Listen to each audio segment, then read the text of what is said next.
Convener పెద్దలు అశోక్ కుమార్ గౌడ్ గారి సూచన మేరకు మరి ఇక్కడ వేలాది మందికి వాహనాలకే కాకుండా అందరికీ ఉపయోగపడేటువంటి ఈ బ్రిడ్జు కేంద్ర ప్రభుత్వం మంజూరు చేసిందిగా, అదేవిధంగా రైల్వే డిపార్ట్మెంట్ వాళ్ళు పూర్తి చేసిందని ఇప్పుడే ఇద్దరు అధికారులను అడగడం జరిగింది. నేను ఆయన ఇప్పుడు సికింద్రాబాద్ ఆయన ఇప్పుడు మాట్లాడింది ఏంటంటే ఇది త్వరితగతిన అయితే మేము కూడా గేట్ బంద్ చేయాలని చూస్తున్నాం. మరి ఏ కారణం చేతనో స్టేట్ గవర్నమెంట్ చేయడం లేదు. అందుకని మీరు తొందరగా చెప్పండి సార్, మా తరఫున అయితే ఏం లేదు, మేము కూడా గేట్ తొందరగా బంద్ చేస్తే బాగుంటుందని ఆయన చెప్పడం జరిగింది. అయితే విషయం ఏంటంటే ఇది సుదీర్ఘంగా అబ్నార్మల్ డిలే, అంటే ఇంతకాలం పెండింగ్లో ఉండకూడదు.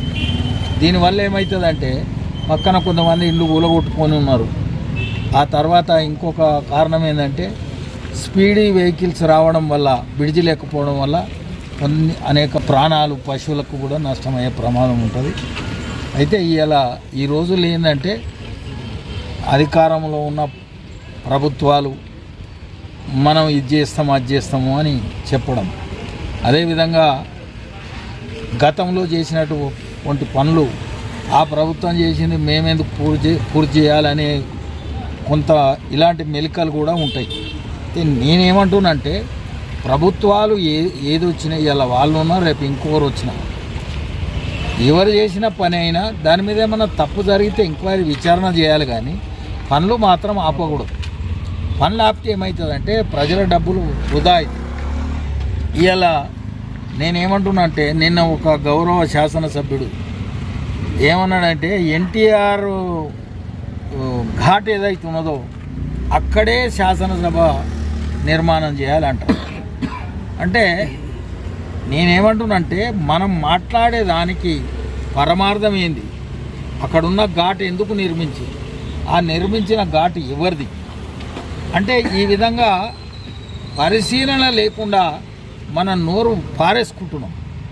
అందుకే ఇక్కడ కూడా ఏంటంటే ఇలా మా ప్రభుత్వం కేంద్రంలో భాగస్వామిగా చంద్రబాబు నాయుడు గారి తెలుగుదేశం పార్టీ ఉన్నది. మాకు కూడా బాధ్యత ఉంది. ముఖ్యమంత్రి గారు కూడా ఒకనాడు ఈ పార్టీలో ఉన్న వ్యక్తే. మరి అందులో సలహాదారు కూడా, ముఖ్య సలహాదారు కూడా ఈ పార్టీలో ఎమ్మెల్యేగా సార్. పార్టీ కోసం కాదు, ఆయన ఏ పార్టీకి అంత ప్రపంచం అందరూ తెలుసు. మీరు ఇక్కడికి వచ్చారు, పరిశీలించారు, అధికారులతో కూడా మాట్లాడారు. మీ పార్టీ తరఫున మీరు ఏం చేయగలుగుతారు? ఈ గట్కేశ్వర ప్రజలు మీరు ఏం చేస్తారు? అంటే ఇప్పుడు వీళ్ళు శాంతియుతమైనటువంటి పద్ధతిలో రిలే నిరాదీక్ష చేసిండ్రు. మేము తెలుగుదేశం పార్టీ తరఫున తప్పకుండా ఈ వివరాలన్నీ తెలుసుకొని అమౌంట్ ఎంత శాంక్షన్ అయింది, రైల్వే వాళ్ళు ఎంత చేసిరు, మీరు చేయకపోవడానికి గల కారణమైంది, ప్రజా సంక్షేమం కొరకు త్వరితగతిన ఇది పూర్తి చేయాలని మేము ఒక వాళ్లకు ఆర్జీ పెడతాం. సహజంగా మీ పార్టీ చెప్తే రేవంత్ రెడ్డి గారు కాదని తెలుసు, మీరు తలుచుకుంటే ఈజీగానే అయిపోతుండొచ్చు. తమ్ముడు రెండు నీవే చెప్తున్నావు. స్నేహం వేరు, రాజకీయ వ్యవస్థ వేరు.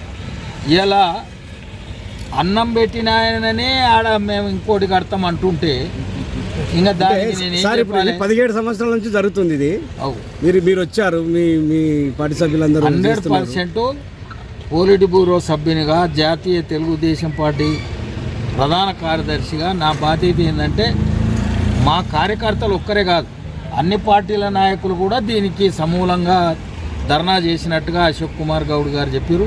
ఇది కులాలకు, మతాలకు, పార్టీలకు అతీతంగా చేస్తున్నటువంటి కార్యక్రమం 10 మందికి ఉపయోగపడేది. కాబట్టి మా శక్తి ఉన్నంత మేరకు అవసరమైతే మేము చంద్రబాబు నాయుడు గారితో కూడా కేంద్రంతో మాట్లాడవచ్చు. కానీ ఇది కేంద్ర ప్రభుత్వము తన పని తాను చేసిండ్రు, మిగిలింది మన రాష్ట్రం, మన పాలన, మనం వస్తే బాగుపడుతుంది అన్న వాళ్ళ చేతులు ఉంది. ఉత్తరం పెట్టి దానికి స్పందన ఏమొస్తుంది అనేది చూసి అప్పుడు పెడదాం. ఇప్పుడు పని దగ్గరలో ఉంది, పని దగ్గరలో అయ్యేటట్టు ఉంది కాబట్టి జేఎస్ఎల్ కష్టపడుతారు కదా, వాళ్ళకి ఏ మద్దతు ఇస్తారు మీరు?